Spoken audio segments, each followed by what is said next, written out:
ESPN 94.1 FM and AM 930 present The Drive. Brought to you by Huntington Federal Savings Bank. Local then, local now. Member FDIC. Welcome into your Friday, October 11th edition. The Drive begins now on ESPN 94.1 FM and AM 930. I'm your host, Paul Swann. We got a busy high school football Friday night for you. We've got area games across the tri-state to talk about, including we'll focus on the three big ones that we cover. We'll have coverage of Spring Valley, Cabell Midland, Huntington High. We'll also make time for your phone calls at 877-420-TALK, 877-420-8255 to be a part of today's edition of The Drive. So looking forward to talking to Jason Toy. He's coming up later on. Also going to talk to Matt Perry. We're going to talk to Woody Woodrum. We're going to preview all of these games, and we've got Marshall to talk about as well because the Thundering Herd, a day away from – actually, we're less than a day away because we go on the air tomorrow, 11:30. We'll be over the West Lot, so if you're looking to tailgate early, we'll be there with you, and 2:30, your kick. A little earlier. Should be decent weather. I don't think weather's going to be a factor tomorrow, so I'm looking for a good crowd to show up. I mean, that's going to be the question that I want to answer tomorrow. Will the fans show up? 2 weeks of not seeing winning football, is that enough to make some fans not show up? Now, honestly, I think you show up. If you've got your ticket, you should show up. You've already got it, show up. Be a part of the game tomorrow. And if you don't, I understand completely get it, no problem there, but I'd like to see a good crowd show up tomorrow. I don't think that'll be too much of a problem. It's going to be weather dependent just a little bit, I'm sure. The game's on television, a little bit better television than usual. It's on Stadium, so a few more people can access it. Of course, depending on what service you have, say if you have a DirecTV, I don't think you can access it there. If you've got cable, I think you'd be good if you're not going to be able to get to the game tomorrow. So do they stream this one? I think they do, but I'm not going to go out on a limb and say they do. I think this is more of like a regional game. I don't think this is a Stadium national game, more of a regional game, so you can catch it on Stadium cable, it looks like pretty much. But whatever the case may be, we'll have the game for you right here on ESPN 94.1 FM and AM 930 as the Thundering Herd taking on the Monarchs. I'm excited. I like Old Dominion. Now, I'm not going to tell you that I'm Cincinnati excited, that I'm fired up, ready to go excited. I like Old Dominion, though. I like the prospects of these two schools playing each other. I like the fact that this is an opponent that could turn into a nice little rival with you. I like the potential there. Again, I know I'm using the P word, potential, but I like that. And I want to see what the Thundering Herd can come up with. I want to see what Marshall can come up with in a bid to try to get back into the Conference USA race, because let's be honest, if Marshall loses tomorrow, I'm not saying it's over, but I think I'm insinuating it's close. Old Dominion, they need this game as well so they can get into the race. They're desperate. I think they're more desperate than Marshall to get the win. They've lost 4 straight. Marshall's lost 2. Marshall killed itself against Middle Tennessee. It killed itself. Cincinnati just got knocked out early and couldn't get off the mat. Couldn't get off the mat and answer the bell. They just got knocked out early. I mean, they fought, but it was a straight knockout there. So I don't know what we're going to see tomorrow. I'm hoping we see a Thundering Herd team that has cleaned up what they've talked about. They've said everything all week. Mistakes, make plays. Got to make plays, clean up mistakes. Turnovers are bad. So we've heard all that. Now let's see if they execute this. They put it together. And if they put it together, limit turnovers, make the other team give up the ball, get into the red zone and score, I think you got to win. Will Old Dominion win? I don't know. Could they win? I think they could win. So this is interesting to me. They've got a strong running defense. It'll be a challenge, I'm sure, for the Thundering Herd if Marshall can get the passing attack going. It's almost as if they're going to dare Cato. look at me thinking I was wishing it was Cato.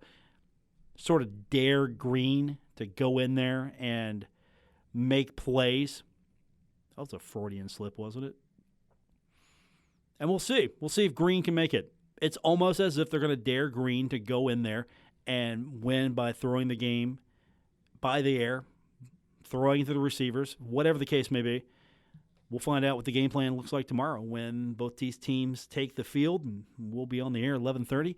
Dave Walsh will be with me, and we'll preview this matchup and look ahead to all the action in Conference USA. Since we got the early game tomorrow, we get to look ahead a little bit better to all the action in Conference USA. So that's what we get to look forward to coming up tomorrow on the West Lot. We'll be over at Gate C. Hope you guys can come and join us and be a part of the program with us. So high school football is what we're going to turn our attention to. Several matchups in the area. We're going to get into primarily Princeton and Cabell Midland with Jason Toy. We're going to hear from Huntington and Hurricanes game broadcast crew. That'll be Woody Woodrum, Spring Valley, Riverside. We'll hear from those guys. Also, we'll talk a little bit as the day progresses about some of the area matchups. Really, you've got, I would say, the better games are probably the games in AAA with Huntington High, probably Spring Valley, Cabell Midland. I'm not so sure that's going to be a good game. You got some interesting matchups across the tri-state as well. Ironton will probably roll Rock Hill, Fairland and South Point. Yeah, that could be an interesting one there. I'll take Fairland in that one. I'll probably take Portsmouth over Chesapeake. I would probably take Gallia Academy over Coal Grove. That's going to be over on BigBuck1015.com. That'll be streaming there. And then, of course, Herbert Hoover, Wayne. Wayne could use a win. Some area matchups. We'll get into all of that when we continue. But when we do come back from break, we're going to talk Spring Valley. Matt Perry will join us on the program, and we will talk to him about the Spring Valley Timberwolves when we continue with today's edition of The Drive here on ESPN 94.1 FM and AM 930.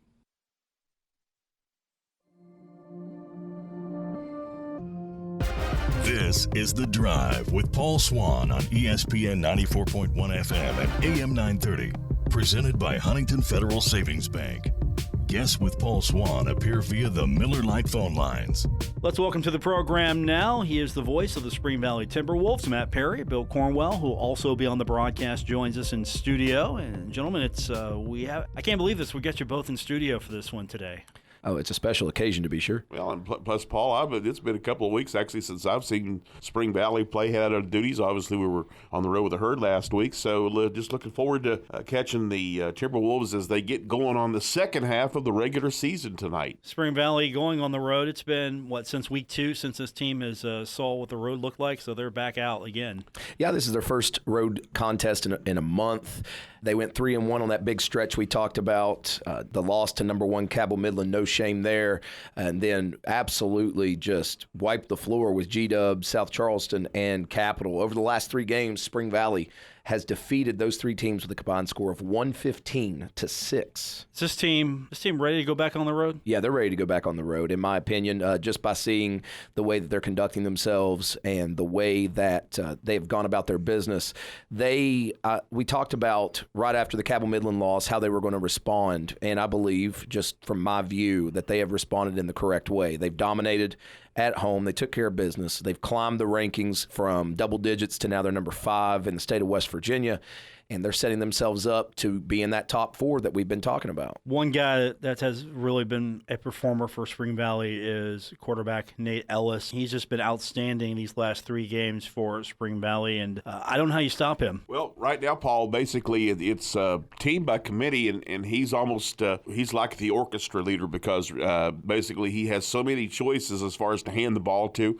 Occasionally they will throw the ball, but they've learned the lesson that this team is much more comfortable just pounding it and playing power football, and that's what they've done the last couple of weeks. And, of course, they did it in just great abandon last week and shutting out the Capital Cougars. And the beautiful thing is that not only are you getting the job done running the football and playing maybe a little bit closer to the vest, but there's so many guys who are touching the ball that you're keeping lots of guys on that team happy because they have to be ready. It's not like, well, you're going to have those one or two guys that are just going to run, and everybody else is just going to block for them. No, everyone's getting their opportunities in the way that Coach Brad Dingus is running this offense right now. But certainly Nate Ellis is the guy that's kind of orchestrating things.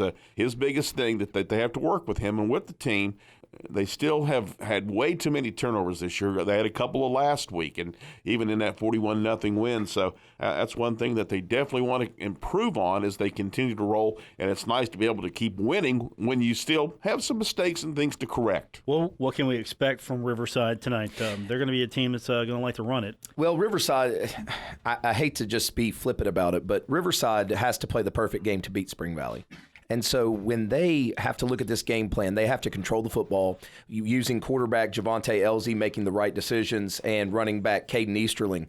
They have to keep the ball out of the Timberwolves' hands. If they turn the ball over, it's done. If Elzy, like last week with Capital's quarterback throwing 5 interceptions, if Elzy performs in any way in that regard, Spring Valley is just going to rack up the points against the Warriors tonight. One thing, Paul, this is probably the best Riverside team that Spring Valley has played in the last 4 or 5 years.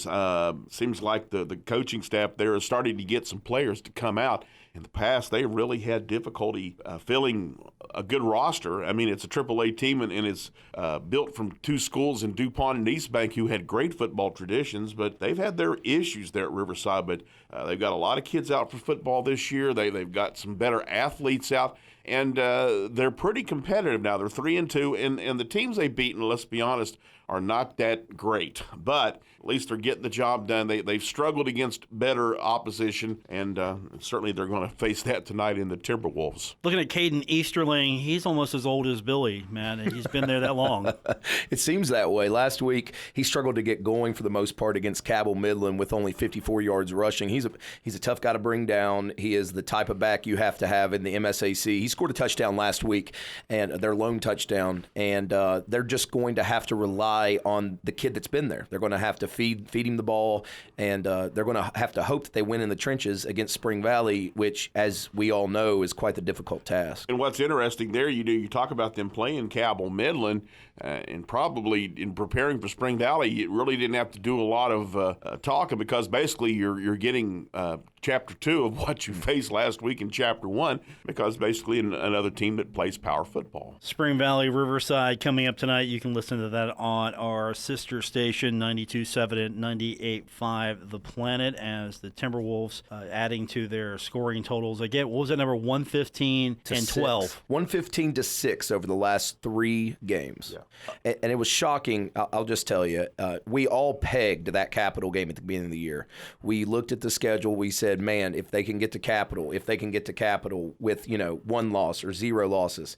And what they did to Capital was, I'll just be honest, it shocked me. You're used to seeing a dogfight between these two teams. And for Spring Valley to shut out the Cougars, who are a traditional power, in the MSAC and in the state of West Virginia, it shows that Spring Valley is now clicking. Coming up tonight, it's going to be Spring Valley, Riverside. And I tell you what, I don't know if they can keep this pace up, but it's been fun to watch so far. They've just been able to go out there and blow teams away. Other than that Cabell Midland game, they've just been outstanding offensively.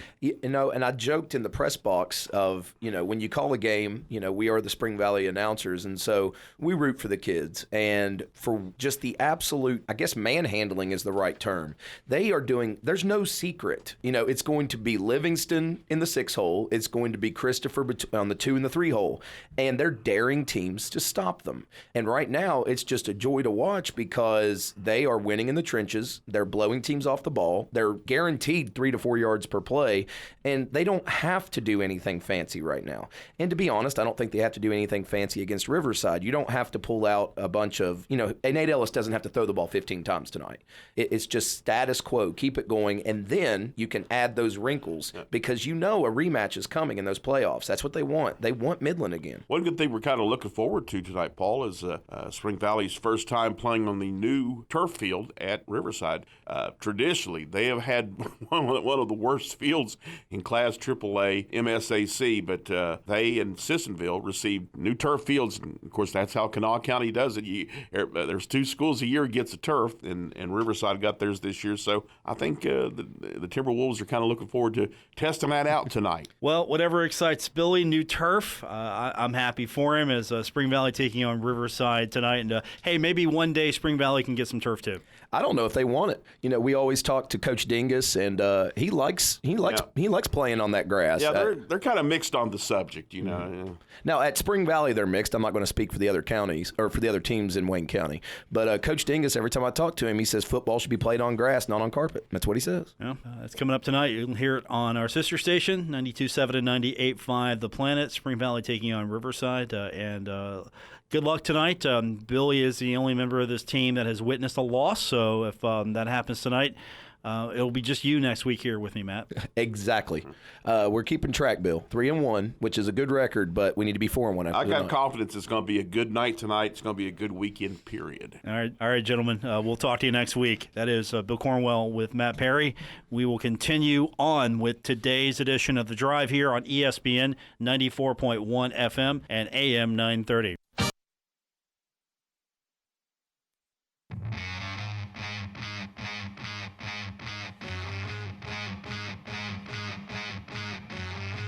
You're listening to The Drive with Paul Swann, the 2019 West Virginia Broadcasters Association Best Talk Show on ESPN 94.1 FM and AM 930. Let's welcome to the program now. He's the voice of the Cabell Midland Knights, Jason Toy, and coming up tonight, it's going to be Princeton taking on top-ranked Cabell Midland. Princeton coming into this contest 1-4. Cabell Midland 6-0, undefeated. We don't have much here tonight, do we, Jason? This is going to be an easy one for Cabell Midland. Let's just go ahead and say it now. You know, you never want to say it because it might jump up and bite you. But, you know, that's why they play the game. Anything can happen. You know, you go back to the Thursday night game last night with the Giants and the Patriots. That one looked closer than what it actually was for about almost 2 quarters last night. But, yeah, you never want to go light on anybody or go low on anybody, especially early on in the ball game. But, yeah, it could be an opportunity here for Cabell Midland if they can get out to a lead like they did last week. You know, they scored on their first 7 possessions last week in the game against Riverside, and that allowed them in the second half to get younger players in. A lot of underclassmen got some playing time. But the biggest important thing with that, and I think you have another opportunity tonight with that with Midland too, and, you know, if you can get out to a big lead against Beckley next week on the road as well, I think you got opportunities to rest your starters. And as beaten and banged as this team has been this year, getting rest is a good thing right now. So they haven't had a bye week yet. They won't have that till the second last week of the season. But after this game tonight, it's homecoming here at the Castle of Nona. It is the final home game, regular season home game of the year for them. They go on the road for the next 3 of the next 4 weeks. So you want to get that win behind you. You want to get out of here with no injuries or no added injuries. You already got 3 guys that had surgery here, and you're hoping to get them back later on this year too. So just kind of do what they do, get the job done, and let some of these younger guys get some reps later on. I know you can't look ahead, but is it a concern that this is the last home game and then it's the road the rest of the way? No, not really. They've already been tested on the road where they went to Spring Valley and came away with a huge win earlier this year. It's just another game. You know, their longest trip's going to be to Beckley. I think the biggest thing right now, and, you know, we can look at this. Coaches will tell you they're not looking at it, but we can. And the fact is that we're looking at the fact that, you know, you get another couple more wins, you'll be hosting first-round games. And that's what you want to do, is you want to be able to host. If you're Midland, you stay the course, you win your West of the Ray out, you're going to have tough games down the stretch. I mean, they're all going to be tough, but you got, you know, rival matchup with Huntington High. You got to go to South Charleston as well. But if they can come away either undefeated or with a 1 loss or whatever deal, they can be pretty good in that top 3 up there in the rankings and be, you know, home for the first couple of rounds, because that's what you're looking at now. You want to get that home seed, home field, and take you through the playoffs. Who's standing out for Cabell Midland at this point? Well, I mean, J.J. Roberts still looking great, even though he's been banged up. He hurt his ankle against Spring Valley, but he's still playing. He's been playing hurt. You know, he's been hobbled quite a bit. We've seen him several times run the ball, get up, and hobble back to the huddle. A couple of times he's had to come out, but the last 2 weeks he's looked really, really good in running the ball. He's gone well over 100 yards in each of the games rushing the football. He went 2 for 2 passing, which is a big deal for us because we don't ever pass the ball. But he went 2 for 2 a couple of games ago on that. And but he limited his to help out his ankle. He's limited his play defensively, so he's been running the ball a lot more. And of course, he's already committed to go to Wake Forest as a defensive back. So he's continuing to get healthier and healthier, but he's standing out. Jacob Cottle, who's one of the leading rushers in the MSAC right now, just a power back. He's one of those guys that will take the first and second hit and still power his way through it. So he's been fun to watch this year. And big Zach McCoy, who's the tight end, being recruited by a lot of Big Ten schools. Marshall's been recruiting him pretty hard as well. Penn State's been really hard recruiting him. But he's big kid, 6'3", 6'4", about 250 pounds.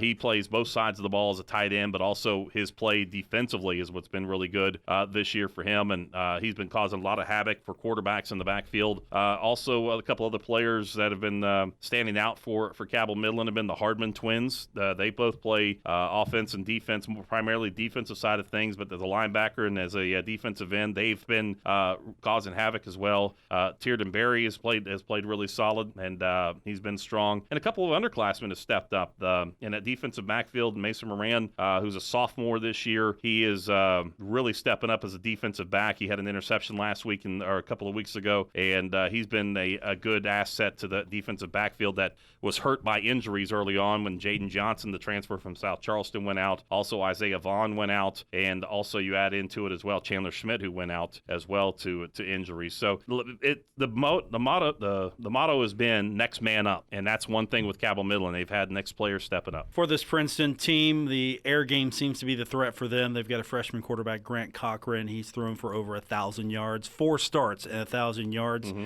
Any concern there? I know talent level is probably different. Again, they're 1-4. Cabell Midland 6-0. As you mentioned earlier, you can't overlook that. But any concern there that the air attack might be potent for Princeton? It always is. I mean, you cannot lay back on it because that's going to be the time when they bite you. That's where I think we've defensively stepped up for Midland this year has been our passing game. Used to be a lot of times you could pass the ball quite a bit on Cabell Midland, but I think what's really helped out is the fact that our defensive ends, line, and linebacking core has just been getting pressure in the backfield so quickly on the quarterback. Takes them out of their rhythm, forcing them out of the pocket to have to roll out with the ball, and that has really helped out. So, yeah, it's definitely is a concern. This Princeton team is a team that is a lot like Midland in an aspect that they had a lot of injuries early on in the season that they've had to try to battle through. Their starting quarterback, who's been sought out by a lot of D1 schools, he's many people have him as a 3-star or 4-star quarterback. He broke a collarbone earlier this year. He's been out, so they've had to go through it a little bit. And you talked about the freshman who has stepped up, but 4 games, almost 1,000 yards. That's pretty remarkable for a freshman to step in like that and try to carry the load for this team. So they only have 3 rushing touchdowns on the season. 2 of those coming in their big win that they had earlier this year, and a blowout win that they've had. They played some tough talent in Grand Virginia, who always plays Bluefield real tough. Tazewell, they went down to a 3-point game there as well too. So they've had some tough battles. They got a coach that is a product of the program that has taken over, and so yeah, they're trying to build things back up to what Princeton football used to be. It's just they've got a tough schedule to work their way through. Jason Toy's with us. Princeton taking on Cabell Midland, top-ranked Cabell Midland, coming up tonight. It's going to be over on our sister station, 97.9 The River, and of course you go on a little earlier than usual. 7 o'clock is kick, so 6:30 is going to be airtime. Yeah, they can do that. Plus, you can watch it as well, WRVC.com, also on the ESPN 94.1 FM and AM 930 Facebook page, and all of our Kindred stations. You'll be able to watch the game tonight as our Kindred Digital Sports Marshall Orthopedics game of the week, and it's homecoming, so you got a lot of other festivities going on around the game tonight. So I will tell folks who always tune in, and we always get the comments, we see at the bottom of the screen. Our first priority is to do the radio call. So, but we kind of still sneak over and look at the video side of things, even though they're taking our audio. And I always try to, when we go to when we're doing our TV and radio stuff together, I always tell folks when they're watching television, you can enjoy the band at halftime. And if you're listening on radio, we'll go over some stats and whatsoever deal and all that. You're not going to see a whole lot of the band here tonight because of all the homecoming festivities. So we'll try to bring those to you as well tonight. You'll be able to watch that happen in real time tonight. That should be a separate video stream that we could sell. Yeah, it is. I mean, and you got a Cabell Midland band that is got the moniker the best band in the land, and they're 7-8 time state champions. They got an entire wing of the high school that is just nothing but their trophies, and they're going out every weekend. Mr. James and the class there at Cabell Midland High School and the band, they do a lot of. They're not big on marching. They'll do parades, but that's not their forte. Their forte is to be able to go out and do performances and do these big band competitions and take home the top honors. So that's what they pride themselves on, and they come out and practice at the football games, and on Saturdays they're doing back-to-back band competitions somewhere around the state. All right, maybe we should stream their band performances. I'll tell you what, that's what we get a lot of great response on it, and they are also they have competed the last couple of years in the national championships in Indianapolis, and every year they've gone up more and more in it. So that's, and if you come in 35th in that competition, that's still pretty big. So they're happy with their progression. They're looking forward to improving more and more, and they go back to the national championship. I've already got the broadcast sold. It's going to be you and Spencer Adkins. Spencer Adkins will Channel be there 13. You two will cover band. What's funny is we talked about that. I'm like, can we do a stream deal? And evidently, they own the competition owns the rights to it, okay. So they won't let us do it. He said they even frown upon the live Facebook Live stuff and everything. So. Oh wow. Yeah. Don't want to give away too much, right? Yeah, that's it. Jason Toy is our guest. Princeton taking on number 1 Cabell Midland. That's coming up tonight on our sister station 97.9 The River. We got more on the way, including Woody Woodrum when we continue with today's edition of The Drive. This is The Drive with Paul Swann on ESPN 94.1 FM and AM 930. Presented by Huntington Federal Savings Bank.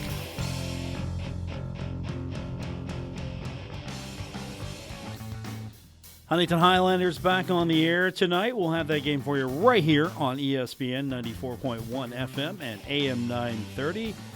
But the Highlanders are on the road taking on a very tough Hurricane team. Despite that 2-4 record, Hurricane probably one of the better teams on the Highlanders schedule. To tell us all about it, Woody Woodrum, who will be on the broadcast tonight. And, we found out last week Parkersburg South was real. Well, there's no doubt about that, Paul. We saw two of the best players in the state. Their quarterback, Brandon Penn, could make things happen with both his feet and his arm, and was probably the best tackler on the team as well in the secondary. He made a number of big tackles that kept Huntington from scores. But they also had a nose guard who's signed to wrestle at Wisconsin and hadn't played football 9th, 10th, 11th grade because he was afraid of being hurt. And the Wisconsin program told him, no, we encourage you to go play football. And he just wore out Huntington's sophomore right guard and their first-year center.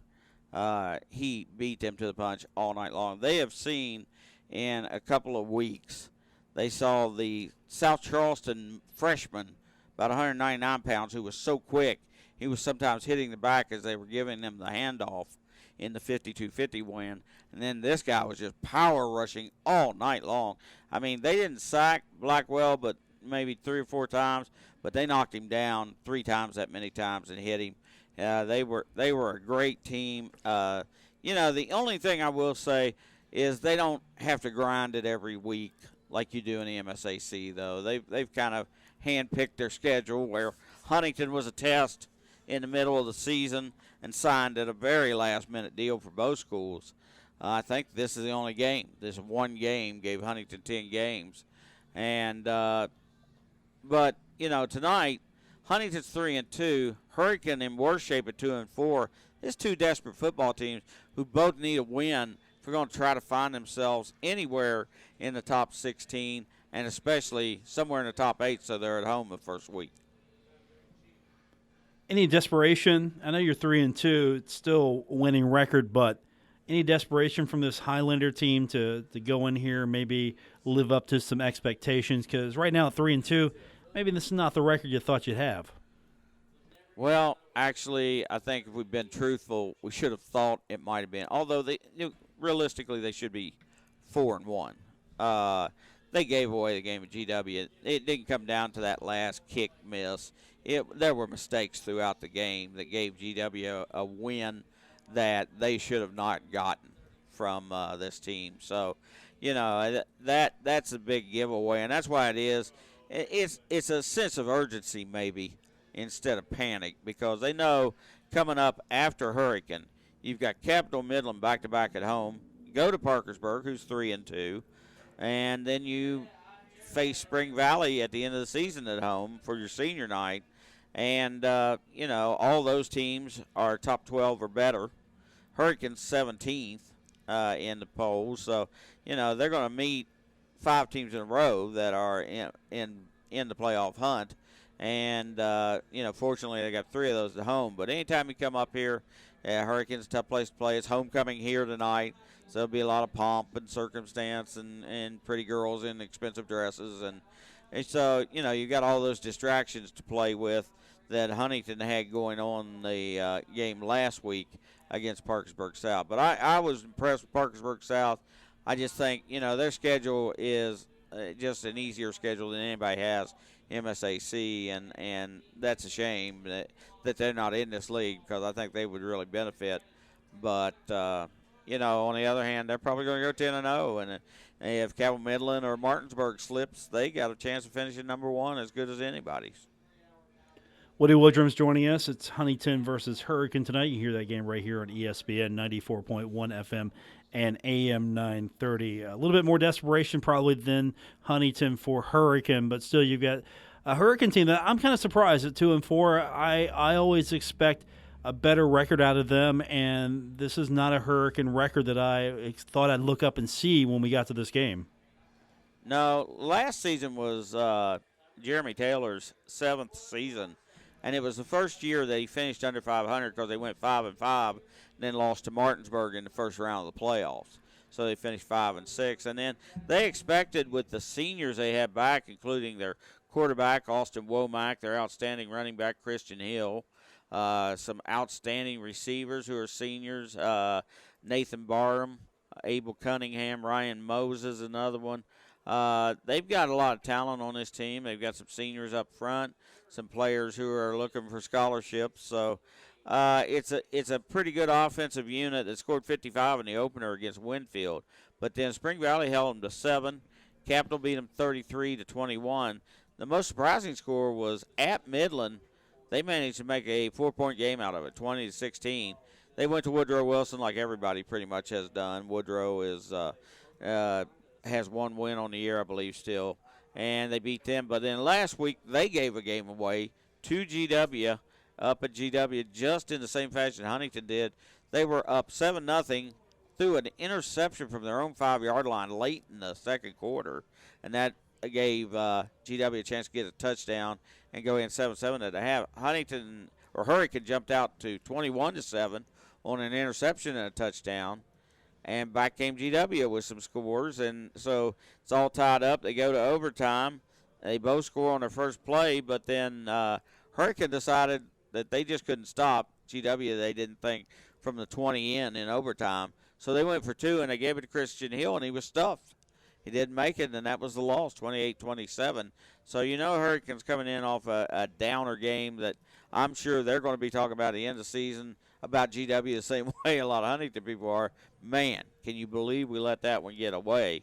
And that's going to play into it. Now, they, on the other hand, they have 2 road games after this. They have to go to Parkersburg, who's always challenging up there. Then they have to go to South Charleston, who's got all those great, fantastic athletes they have, and still just 1-4 or 2-4, 1-5 on a year. They just haven't come together as a team, and then they finish Hurricane with pretty much a guaranteed win against 0-6 St. Albans. So they've got a chance down the stretch to win 3 in a row, even though 2 of them are on the road. So if they could beat Huntington tonight, that would play very nicely into their hands. They could get to 6-4, I think, with 4 straight wins, including the 2 on the road. But they haven't played like that so far, so as the old coaches say, take them one at a time. And I think both these teams are not looking a bit further than the red and white end zones that say Hurricane Redskins here tonight, because they just can't afford to. They both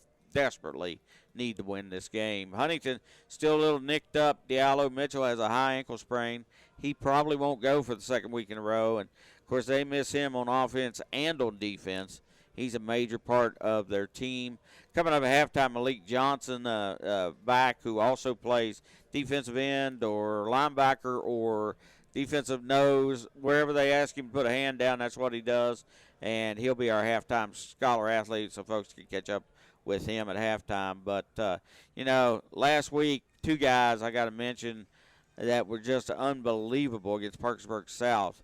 29 tackles between Brockton Blair, who had 15, and Tyree Smith, who had 14 tackles. 29 tackles between those 2 linebackers. And we're probably going to see a lot of the nickel tonight. So the question will be, do you leave Blair in and Williams? You've got to get Smith in there some. David Bradshaw's played so good on special teams. He's probably going to fill in for Williams next year. He may play some. And then we're going to see Stone Arthur playing some in that nickel. And Micaiah White has to step up at the strong safety position where Alan Mitchell should be. He's going to have to make some plays back there. So they've been pretty much this way all year. They do pick up one guy, B.J. Summerlin, who would have been a starter on the defensive front, will be there tonight, and he can add some quality depth to the defensive front for this team. And that'll give Josh Pauley and Terrence Pankey a chance maybe to take a breath, come over and sit down a little bit on the sideline so they can play more offense. Woody Woodrum's with us. He'll be on the broadcast with Chris Tatum tonight. It's Huntington taking on Hurricane. We'll have that game for you. 7:30 is going to be kick. You can listen to it right here on ESPN 94.1 FM and AM 930. Keep Chris Tatum in line tonight as you guys call this one tonight, okay? Keep him in line. Yeah, we're hoping to do that, but you know how that is. It's not my week to watch him, really, so we're going to have to just kind of let him go. I don't think it's anyone's week to watch him. See what he can get into. Yeah, I really do. Paul, I got to tell you, the biggest problem we're having right now is we are parked directly over the concession stand, and they are making funnel cakes right at this moment. And let's just say, I hope they taste as delicious as they smell. Okay, so tonight, the fee for funnel cakes going up as Woody Woodrum and Chris Tatum will be making their way down to the concession stand to take. They can't be that expensive. What, $2, $3, $5, $10? What are we talking about here? Yeah, somewhere in that neighborhood, probably $2 or $3. Okay, yeah. We hope. Hopefully, it's not fair in festival prices. It's God's perfect snack food, deep fried, and powdered sugar poured all over it. I mean, can you possibly get any better than that? I don't know. That's a good point. You might put bacon. You might wrap it in bacon. But other than that, I don't know how you can improve upon it. No, I'm going to have to agree with you on that. That it is it is a delicious delicacy, and yes, unfortunately, I don't have any here. So I'm just going to. We've ended on a bad note, at least for me, because I don't have funnel cake tonight on the show. Yeah, I don't know. Maybe is the haunted Halloween going on at Cannon Park? Maybe you could cruise by there tonight on the way home. Oh, that's a good idea. I think I'm going to do that. All right, Woody Woodrum, he'll have the game with Chris Tatum coming up tonight right here on ESPN 94.1 FM and AM 930. For Gabriel Sillards back in the studio portion of the program. For Jason Toy, for Bill Cornwell. I even think Bill Cornwell. I don't know why we're thinking Bill Cornwell. We'll think Bill Cornwell. He came in. He actually came in. Graced us with his presence. And Matt Perry, we'll appreciate him as well. That's going to do it for this edition. We'll be back tomorrow, 11:30, bright and early. We will be previewing Marshall and Old Dominion. That's coming up tomorrow. For everyone I just mentioned, I'm Paul Swann. Thanks for tuning in to today's edition of The Drive here on ESPN 94.1 FM and AM 930.